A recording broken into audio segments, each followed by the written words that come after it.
Ça vous a surpris ou pas les propos de Sarko ou pas? Ça m'a d'autant plus surpris que c'est quand même le président qui a fait rentrer plus d'1 million de personnes supplémentaires, plus d'1 million d'immigrés supplémentaires en France. Donc effectivement, la volte-face est aussi impressionnante que spectaculaire. À partir des années 80, on est passé d'une immigration de travail à une immigration de peuplement. Dans un contexte qui plus est où il n'y avait plus besoin d'immigration parce que l'économie française était en panne.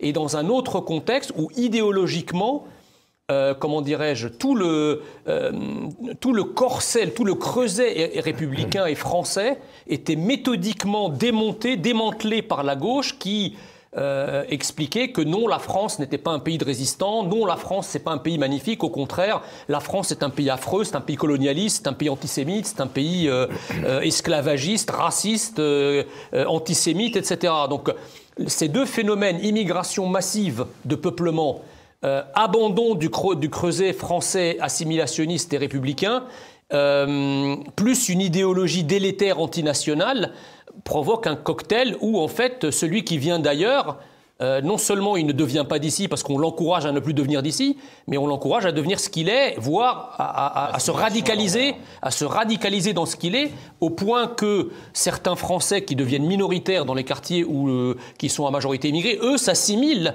à l'envers, à la culture, voyez. Donc en fait, aujourd'hui, l'immigration, enfin ça fait déjà des années, même peut-être des décennies, l'immigration n'est pas une chance pour la France. L'immigration est devenue une chance pour ceux qui haïssent la France. Vous savez, ceux qui cherchent à nous coincer sur les plateaux de télévision quand on défend la France, quand on défend le peuple français, le peuple historique, etc., ils croient nous coincer en nous regardant avec la paupière virevoltante et le ton un peu persiflant en disant « mais c'est quoi la France, c'est quoi être français ?» Mais en fait, ils ne se rendent pas compte, c'est malheureux, que le simple fait de poser la question prouve déjà qu'il y a un malaise identitaire profond. C'est-à-dire quel autre peuple au monde se pose la question de ce qu'il est, sinon le peuple qui est en train de ne plus devenir ce qu'il est. Ouais. C'est-à-dire on n'imagine pas, par exemple, un journaliste marocain dire sur un plateau « c'est quoi être marocain ?» Je pense qu'un mec comme ça au Maroc, on lui mettrait au pied une grosse meule et on le balancerait du haut de la montagne. Ce qui m'étonne, c'est que quelqu'un comme Nicolas Sarkozy ait attendu aussi longtemps pour dire ça, et que quelqu'un comme Bruno Retailleau, j'ai l'impression qu'il redécouvre l'eau chaude, et alors qu'en fait c'est une réalité pour beaucoup de gens. Être président et ministre avant. Oui, bien sûr. Mais quand on écoute Nicolas Sarkozy, moi plusieurs fois je l'ai écouté et je me suis dit c'est formidable, ce type aurait dû être président. Et en fait il l'a été. Oui, et là on se dit mince. Et en fait c'est là qu'on se rend compte qu'il y a le Sarkozy en fait du Karcher, et puis on n'oublie pas qu'en fait après il y a eu Kouchner, quoi. Et donc ça et j'ai peur que pour Bruno Retailleau ce soit pareil. Donc le français d'origine, le français de souche, il s'est construit par une culture avant tout. Je pense que c'est, à la différence des Allemands, on dirait les Allemands, c'est aussi un problème, une relation avec l'Empire.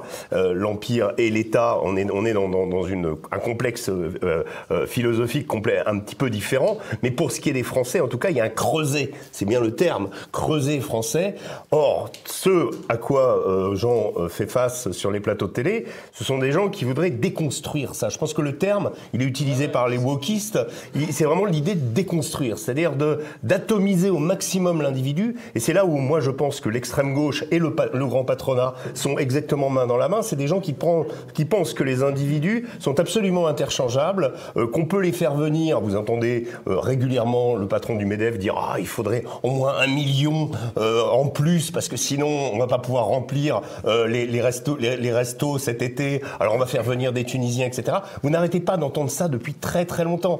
Et ce grand patronat, eh bien, lui qui n'est pas touché par l'immigration, et cette extrême gauche ultra militante qui veut déconstruire tout, ils sont alliés dans un espèce de mouvement mondial qui voudrait absolument supprimer les cultures, qui voudrait faire fi de tout ce qui a été construit avant.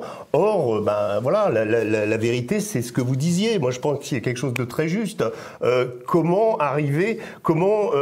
Pourquoi mes parents ont fait ça pour qu'on me dise aujourd'hui que ça n'existe pas? C'est ça qui est terrible. En fait, un pays peut assimiler des individus, il ne peut pas ingurgiter des peuples entiers. Oui, bien sûr. Voilà. Donc, quand vous avez des peuples entiers qui s'installent, ça veut dire que ceux qui arrivent vont s'assimiler à une communauté déjà très importante qui est là et n'ont aucune raison de s'assimiler au reste du pays.